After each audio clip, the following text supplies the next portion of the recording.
one little tidbit of all the amazing things that, you know, we've done. And then what's funny is Jade and I went to this random spot to look over Cincinnati, and I was like, I just want a really nice picture of Cincinnati. And it's just funny how God works. This guy just so happens to be sitting there, and he has a perfect picture of downtown Cincinnati, or the city of Cincinnati. A drone. The man's 76, I think. 76, and he has like a drone. He's like in it, you know, he's like all hip. And he literally gives me, and then after we pray for him, he's like, you know what? He was selling them for $70 a pop. So it was just like a super God thing. I was like, I just want to tell you, his name is Bud. I said, Bud, I just want to tell you, like, we only came here just because we came here one time. And I was like, you know what, let's just go there, just whatever. And like, he couldn't lift his arm. This is as high as he can lift. All the way up.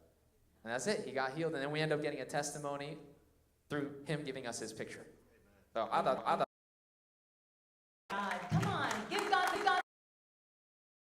making a difference. And you know, Jordan is not here today, but I'm going to ask Angel to come up here real quick. You know, I want Angel to share. Thank you guys so much. Come on, give it up for them. They're awesome for Jesus.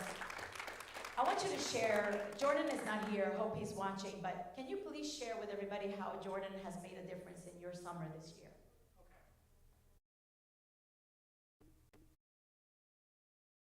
So, okay, it's on. I started working about a month ago over at where you know, I didn't really know much about him besides the fact that he's the one who trained me on what I do, because no one else in my workspace is trained like me. You know, train someone who's brand new. To him, he mentions that he's Christian. You know, he doesn't push any of the word on me or anything like that. He just mentions that he's a Christian and he goes to church every Sunday and he goes to a youth group. So one day I realized, you know, he's getting it kind of hard.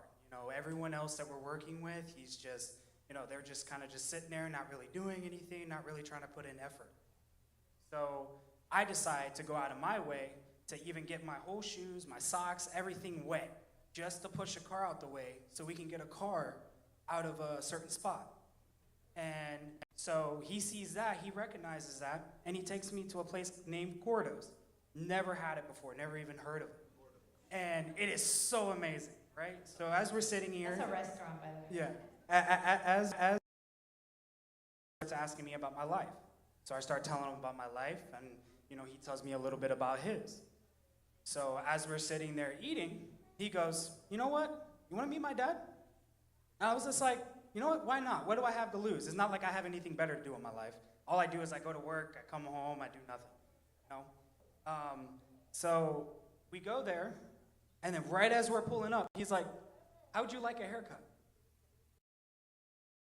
What do you mean? He's like, oh, my dad's really good at cutting hair. And I'm very picky about my hair. I don't like people touching my hair. But for some reason, something in here was just telling me, you know, just let it happen. Just let him cut your hair. There's something you need to hear, you know? Did he Just cut it. I did the green thing on my own, you know? You know, as he's cutting my hair, out of nowhere, Pastor Jay just starts, you know, preaching to me.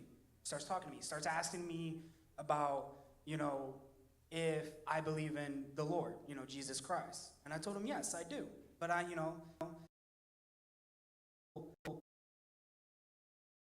and I don't know which direction to go. And I explained to him that my family is very logic-based. And they starts to sit here and even goes into the science of things. And he says to me, you know, it takes more faith to believe in science than to believe in the Lord. That really stuck with me. You know, being a man who's come from a and for some reason that was just ringing in my head.